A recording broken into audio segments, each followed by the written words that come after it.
All right, everybody, what's up, and welcome back to the weekly challenge. I am your host once again, Rob Barrington, and we are here for day 2 of our Match Point Best Hand Challenge versus the Robot. And I left you with this hand number 3. You're the dealer. You are deciding what to do with this hand. There is a rule that will help you for all time with hands like this. It's the rule of 20, folks. And this is great for those of you that are relatively new and you're not sure when you should open 11s and when you shouldn't. All you need to do is add your total high card points, which on this hand happened to be 11. You add to that the total number of cards you have in your 2 longest suits. So here you have 5 spades and 4 hearts, so that's 9. There's a total for that. If it comes to 20 or more, you should open the bidding. Right, so you're going to use this in basically the first 2 suits, the first 2 seats usually. Third chair you should be opening light in general anyway, and the fourth chair you'll use that rule of 15, which brings in that spade suit, which is important in that situation specifically. But here in any other chair, when we're worried or we're wondering if we should open, use this rule, and you can honestly use it religiously if you like. Now, I will kind of, like, if you take a heart away and put it into the club or the diamond suit, I'm usually a fan of opening these hands anyway when I have a 5-card major and 11.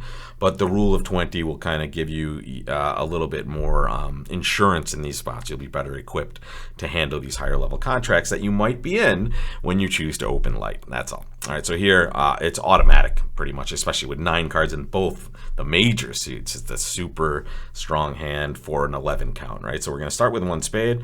We'll see what happens. Ooh, it goes 2 hearts, pass back to us. Make your bid, folks. This is a very interesting spot. What do you do here? So usually, in this position, it is right to reopen the auction, especially when you're short in the suit that your left-hand opponent has bid. So let's say if our partner reopened, if our opponent overcalled clubs or diamonds, we would reopen this auction with double always, right? For 2 reasons. We might get hearts into the mix in this way, or we may in fact be able to get partner to pass for penalty if that's what they're looking for. In this situation, we know that's not happening because we happen to have Queen Jack 9 4th of hearts. So we know partner's not sitting over there waiting to trap, and waiting for us to double because we have 4 hearts, right? Partner would need to have a stack of hearts for that to be happening over there. Do we have anything else to do? No, we're kind of happy, to be honest. We opened relatively light. Our partner didn't make a response over there at all. So they have probably some values because we have 11, but they just don't have anything to bid. Think of it this way. If we have 11, partner's probably looking at, 8 or 9 points over there on average, right? So here, we're just going to sit back. We're going to defend 2 hearts. We're likely to be in a spot where this is our best chance to go plus, and we'll take it right here. Right? So we see the 6 of spades lead. Make your play, folks. What do you do here? This is interesting. If you think partner is leading a singleton, you might play the ace and lead a spade back. But think about it. If partner's leading a singleton, what does that mean about left-hand opponent spades? Well, it means they have about 4 of them, right? Exactly 4 of them. So here, what we really want to do is keep our position behind the king, right? So we have the king X right here. We want to keep 2 of these cards sitting behind that so that we can give them 1 spade, which they're guaranteed to take here when they have the queen, and prepare to take the rest of them in the future, right? So we're not giving them 2. If we hopped up with the ace, they would be able to go queen and king on their time, and now we have all of those tricks. So here, and we will win this king, and now we will have to decide what to do.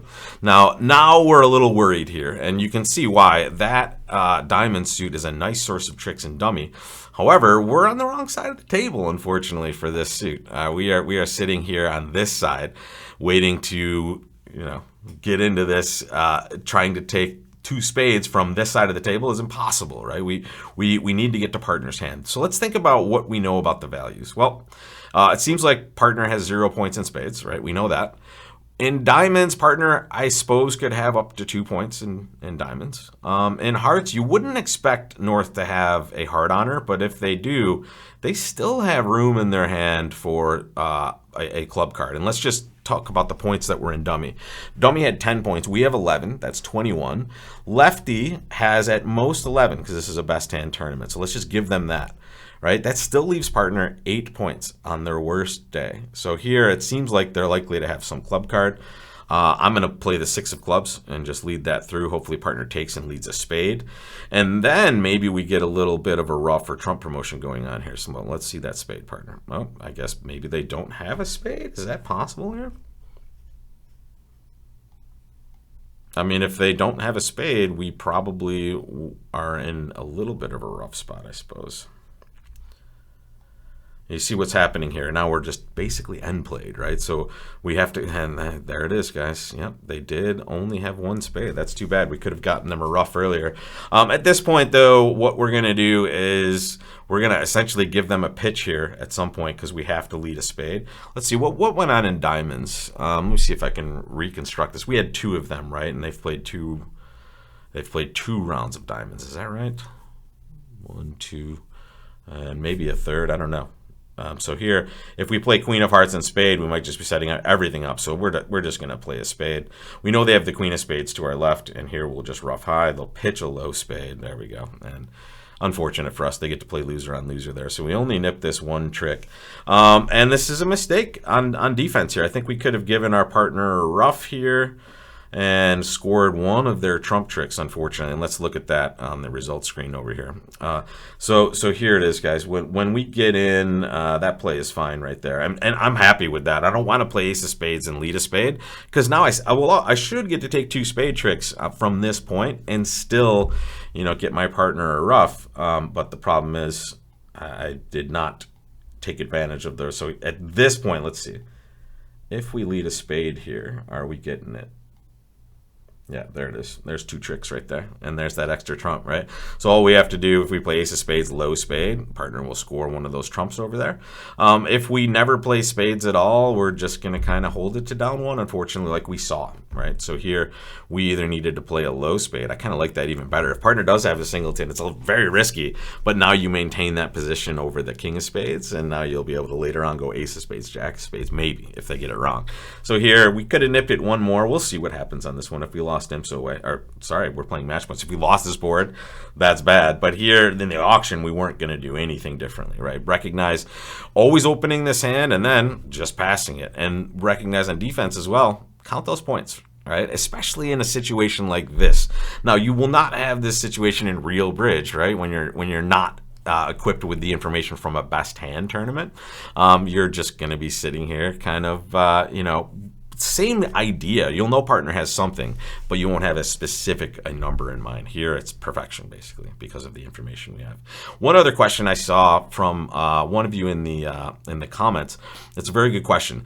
Do the robots know they're playing in a best hand tournament? And all signs point to absolutely not. They do not understand that we're the ones with the best hand. If they did, they would make decisions a little more differently, right? So here, we're the only ones that are equipped with that knowledge. All right, let's take a look at the next board today, board number 4.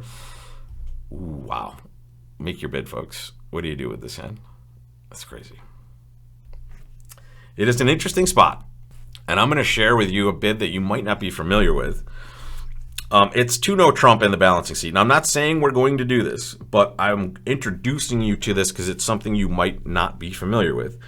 In the balancing seat, where we find ourselves here, and what is the balancing seat? The balancing seat is when the opponents have opened 1 of something, usually 1 of a suit, and it's gone pass to you, and you're deciding what to do in the pass out chair, basically. If you pass, the auction is over. Don't get this confused with 4th seat, which is pass to you, right? This is where they've opened something, it's gone pass, and you're deciding what to do. It is almost always right to do something, and here we can clearly see we have the best hand, obviously.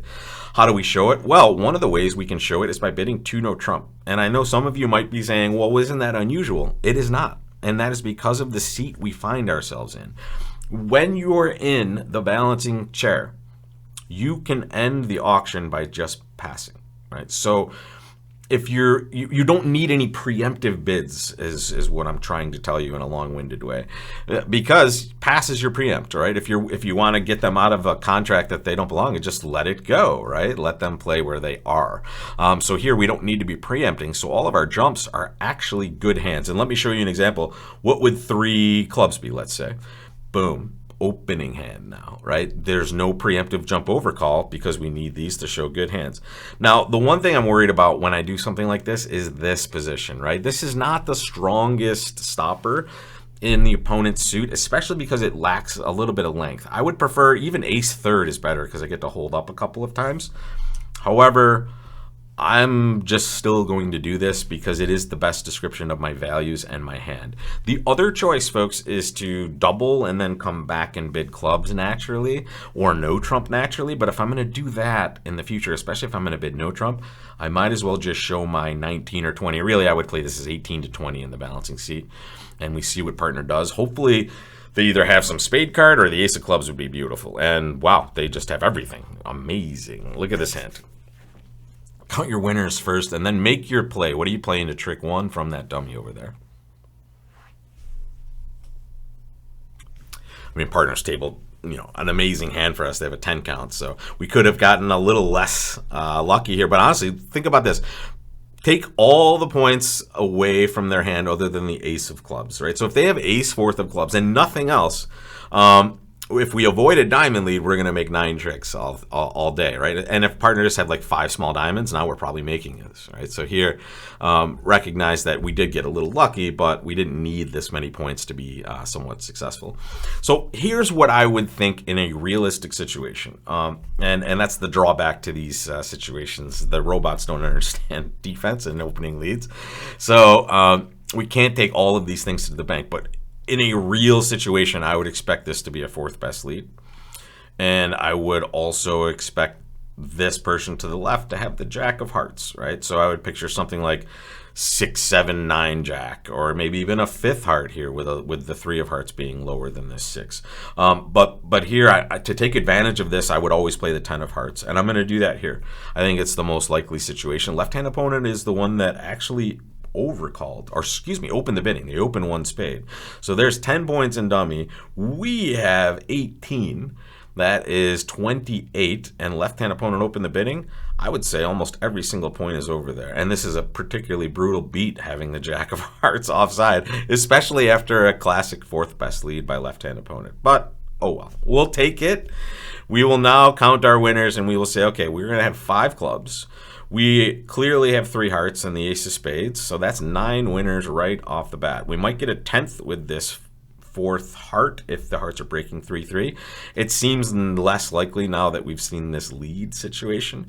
I'm actually, before I play clubs, I'm going to just play a diamond, right? I'm going to try to kind of scoop a trick in here. And notice, I know where all the points are here. So lefty is going to have all the values, and now they're doing the right thing, unfortunately. They're actually clearing out this suit.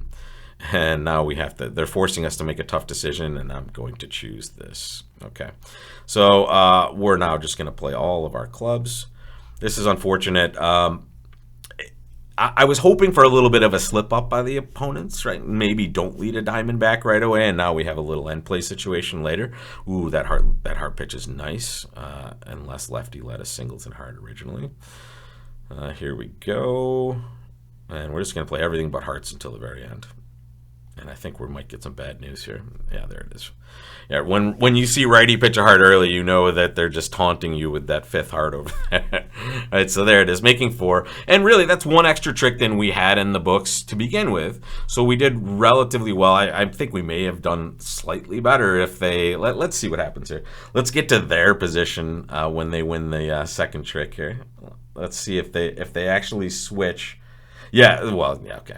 Nothing. If they give us a free finesse, we do 1 trick better. So we weren't going to get them in any other way, unfortunately, there. So it looks like it's at least, double dummy style. So here, 2 reasonable results. I don't know. I mean, I think we might have been able to nip this 1 more trick. As said, if I just give partner that spade ruff, we're doing okay.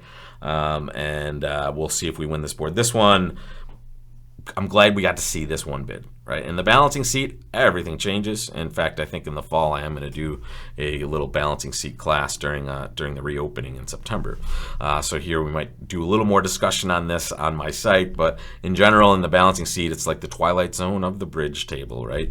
Everything is going to change because if you need to preempt, your pass becomes your preempt because that ends the auction, right? So here, take a look at that bid in the balancing seat and put it in your repertoire. It is a standard method. Now take a look at where we're starting board 5 with. Let's see what we do with this hand. Not too bad on our values this time. It is a little, it's an embarrassment of riches when we're not playing a non-best hand tournament. When we get that best hand back, it is a little bit of a nicer look at each of these hands. So here we are in the third chair. Let's make our choice, and you'll see what I do tomorrow, folks. I'll see you then.